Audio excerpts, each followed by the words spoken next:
everybody. This week's Bizarro Report comes from the road. I'm in Atlanta. I don't have my melodica with me, so instead I will attempt to play a piano.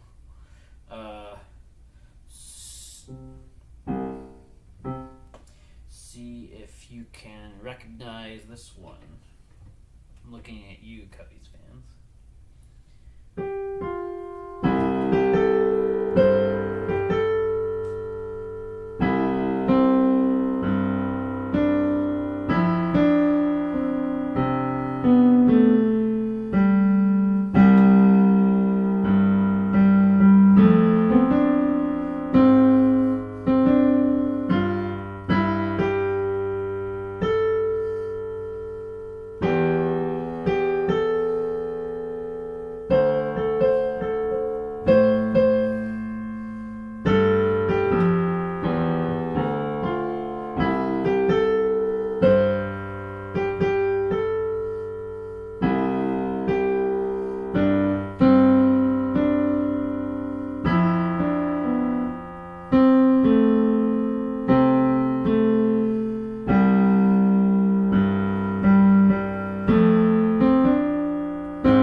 See if anybody gets that one. Alright, this week's Bizarro Report. So we'll start with Levine versus Ando. So first thing you guys need to know is this week was chock full of errors for pretty much everybody. Like, just defense just fell apart this week. So in ESPN for Levine versus Ando, Levine pulls out an 8-6 victory, and in Yahoo it was pretty close as well. It was Levine 13-9. We both had so many errors, 5 apiece, so we matched that, and we matched fielding percentage. And then KK finally shut out for me with 2 outfield assists. And gets an extra point for a Carpenter slam. I had 5 wild pitches, 2 for Rodney, who's probably going to lose his closer job pretty soon, and 2 for Quintana. And then I got an extra point for a pickoff from Chase Anderson. Alright, moving on to Yuku versus Vu. In ESPN, Yuku had a dominating 11-3 win, and it was even better in Yahoo at 17-6 for Yuku. By the way, there were no reversals this week from ESPN to Yahoo. Everybody won at ESPN, won at Yahoo. So anyways, lots of errors in this game again, but for Vu, Carlos Gonzalez's 3 errors outdid Altuve's 2 errors. Micah, with his second cycle of the season, this one for Trey Turner. He had one earlier from Will Myers a week or 2 ago. Yuku got a slam from Owings, and then he got some outfield assists from Braun and Benintendi. And then they tied on wild pitches. But the thing to note here is that Yuku got yet another one for Yu Darvish. So Yuku still riding that Yu Darvish and all of his wild pitches. Alright, and we had the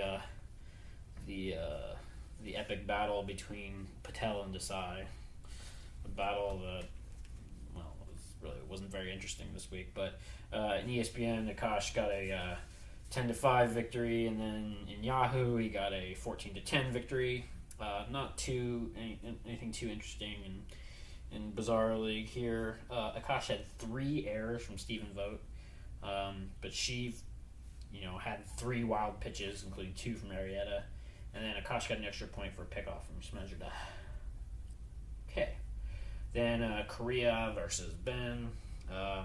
ESPN Korea just continues to dominate, 10-4, and then in Yahoo he pulled out an 18-6 win. So Korea suffered from 3 errors from Mike Moustakas, but Ben suffered a balk from Cotton, and he also had 1 more wild pitch. And Korea really made his difference here by doing really well with men on base. So he had no stolen bases allowed, got a pickoff for Tanner Rourke, and his pitchers induced more double plays. All right, moving on. Jeff and Kair. Jeff had a impressive 11-4 victory in ESPN and Yahoo. Jeff pulls out a 15-10 victory. So really not much different here. Again, not much interesting as far as Bizarro is concerned. Jeff loses errors because of 2 by Zimmerman, which can be forgiven considering he was NL Player of the Week with 5 home runs and 13 RBIs. So can live with 2 errors given all that. Kair got an extra point for an outfield assist from Calhoun, and then Jeff had a balk from Duffy, but Kair then had a wild pitch from Hamill, so that kind of just canceled each other out. And then, of course, last but not least, Hugo versus Jeeves, and this was our first shutout in ESPN. Hugo pulled out a 13-0 victory. It was 14-0, and then it was stat change. Lost him one of those points, but still a shutout. Yahoo was almost more embarrassing. So Hugo won in Yahoo 18-2. So Jeeves will start. Only had points for less grounded into double plays for his hitters and less stolen bases allowed for his pitchers. Otherwise, it was just awful across the board. Just really bad week, both offensively and defensively for Jeeves. So Jeeves had 7 errors. I think that's the most I've seen so far. Castellanos had 3 for him and two for Bogarts. And then Jeeves also had 4 wild pitches, 2 from Eichhoff. And then Hugo also got a point for an outfield assist from Gomez, but he dropped him before he could catch his cycle later in the week. So only person who's actually gotten points for a cycle is Micah.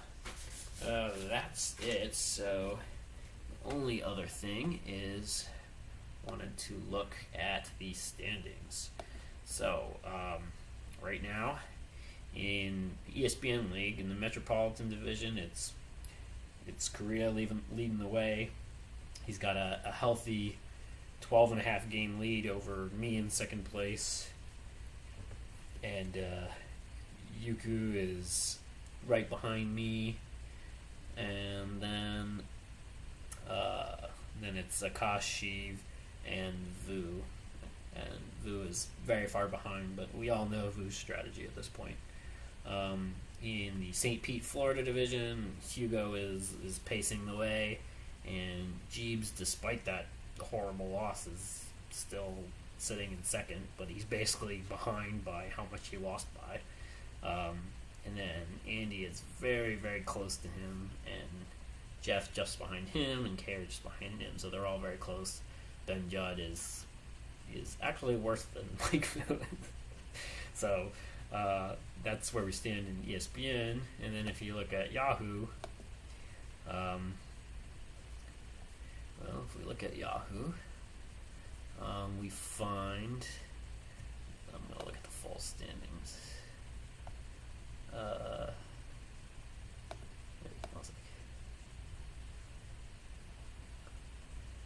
Oh, wait, no. Okay, so the standings are pretty much the same. Well, no, that's not actually entirely true. So in the Metropolitan Division, again, Chris Lee pacing the way. I'm 14.5 games behind him, and but actually it's Maka who's right behind me, and Sheev just behind him. Oh no, sorry, take it back. Yuki's right behind me, not Maka. Okay, so Yuki is right behind me, and then Sheev and Akash are close together, and then Mike Vu is way behind. So that Metropolitan Division is the same, but the St. Pete, Florida Division is different. So we got Hugo's leading the Bizarro League. So Chris is slightly the best team right now in the ESPN League, but Hugo is pretty far ahead in Bizarro. But again, they're 2 different divisions. Actually, in Bizarro, it's actually Jeff Smith who's the next one behind him, but he's 24 games behind Hugo. And then Kair is actually 25 games, Andy's 26 games, and then Jeeves actually is 29 games behind him. So Jeeves is doing better in the ESPN League. And then Ben Judd is, again, in last place. And that's it. So get back to me if you think you know what that song was. All right.